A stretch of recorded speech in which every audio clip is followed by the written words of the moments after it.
The summer sun beat down on our quiet street as I watched my daughter Emma, just 9 years old, carefully arrange her handmade sign. Fresh lemonade, 50C, it read in her best cursive, decorated with bright yellow sunflowers she'd drawn herself. She'd saved for weeks to buy the supplies, determined to earn money for a new bicycle. What happened next would ignite a battle with our HOA that I never saw coming. Have you ever dealt with an unfair HOA or difficult neighbor? Share your experience in the comments. I'd love to hear it. That Saturday started like any other in Willow Creek Estates. I was helping Emma set up her small card table at the end of our driveway, just as I'd done with my older son years before. We lived in what was supposed to be a family-friendly neighborhood, where kids rode bikes and neighbors waved as they passed by. Emma poured her first cup of lemonade for Mrs. Henderson from across the street, who praised her entrepreneurial spirit. "Your daddy must be so proud," Mrs. Henderson said, handing Emma the coins. That's when I noticed Mr. Richardson, the HOA president, watching from his perfectly manicured lawn across the street. His arms were crossed, his expression stern. I should have known then that trouble was brewing. 2 days later, a formal letter arrived in our mailbox. It was printed on expensive paper with the Willow Creek Estates HOA letterhead. The contents made my blood run cold. Violation of Community Rule 7. 4. Operation of commercial enterprise without approval. Fine, $200 per day of operation. I immediately called the HOA office, requesting a meeting. "There must be some mistake," I explained to the administrative assistant. "It's just a child's lemonade stand." The meeting was scheduled for the following Thursday. When I arrived, Mr. Richardson was already there, flanked by 2 other board members. He didn't bother with pleasantries. "Mr. Anderson," he began, his voice cold. "Rules are rules, whether you like them or not. Our community guidelines clearly prohibit any commercial activity without prior approval." "It's a lemonade stand," I replied, trying to keep my voice steady. "Emma's 9 years old. She's not running a business empire." "Rules don't discriminate based on age," Mr. Richardson shot back. "If we make an exception for you, we must make one for everyone. Where does it end?" I left that meeting frustrated, but determined to find a solution. What would you have done in my place? Fight back or walk away? The next weekend, Emma set up her stand again, this time with a sign that read, "Free lemonade, donations appreciated." I thought this clever workaround might satisfy the HOA's technical requirements. We were wrong.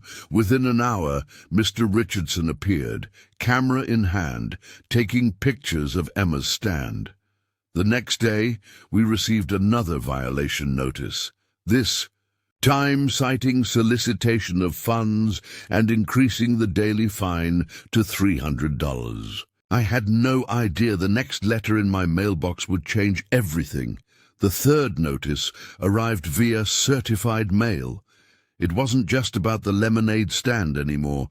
The HOA was now threatening legal action if we didn't pay the accumulated fines of $400 and cease all commercial activities immediately. They also mentioned placing a lien on our home. That evening, as I sat at the kitchen table staring at the letter, Emma walked in. Her eyes were red from crying. "Daddy, am I in trouble?" she asked, her voice trembling. "I just wanted to earn money for my bike. I didn't mean to make everyone mad." I pulled her into my arms, fighting back my own anger. "You're not in trouble, sweetheart. You did nothing wrong." That night, I couldn't sleep. I kept thinking about how unfair this was. The HOA had no problem. with the Johnsons' weekly garage sales, which clearly violated the same rule. They turned a blind eye when the Petersons ran their landscaping business from their home, with trucks and equipment parked in their driveway daily. Why were they targeting my child's lemonade stand? The next morning, I called my sister Sarah, who worked as a paralegal for a law firm specializing in property rights. After explaining the situation, she connected me with one of the attorneys at her firm. "David, this is ridiculous," Mark, the attorney, said over the phone. "HOAs can't selectively enforce rules like this. And in Colorado, there are specific protections for children's small businesses. They're violating state law." Mark agreed to take our case pro bono.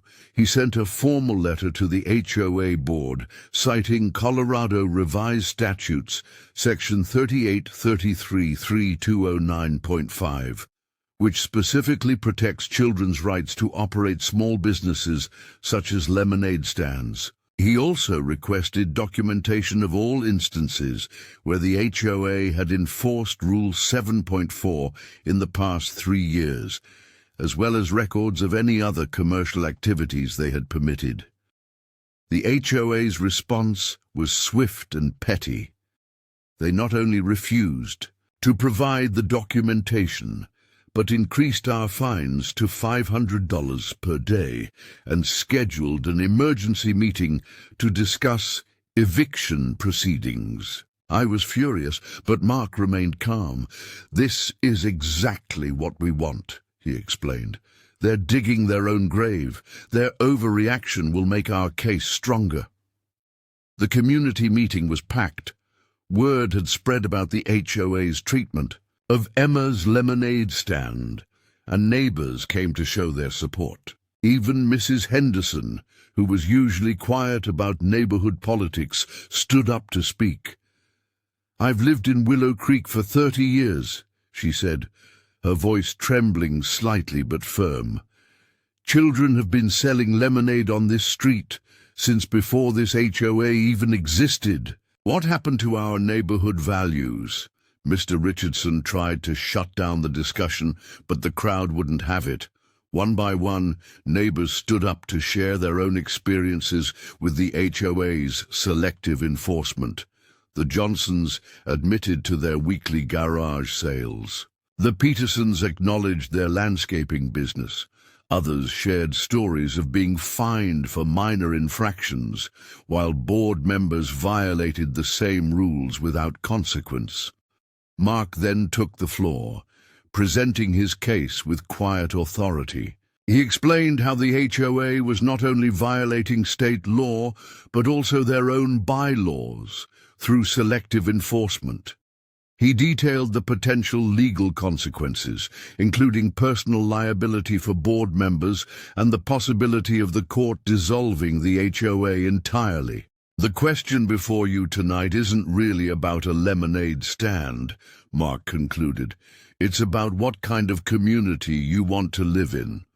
One that punishes children for showing initiative, or one that supports the next generation of entrepreneurs." The room was silent.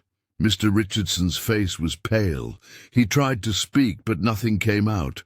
Finally, another board member, a woman named Susan, who had been quiet throughout the meeting, stood up. "I move that we immediately rescind all fines against the Anderson family," she said, her voice clear.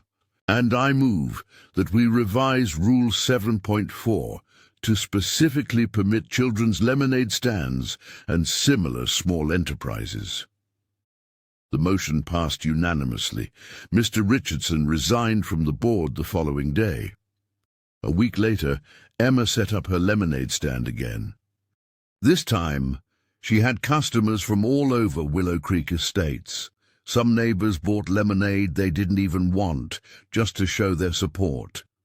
Emma earned enough for her bicycle within 2 days, and she donated the rest of the money to a local children's charity. "What's the sweetest justice you've ever seen? For us, It was watching Emma ride her new bike down the street, past Mr. Richardson's house, with a wave and a smile. The HOA had tried to crush her spirit, but instead they taught her the power of standing up for what's right. In the end, they buried themselves in their own arrogance, and sometimes the sweetest revenge is simply watching justice prevail.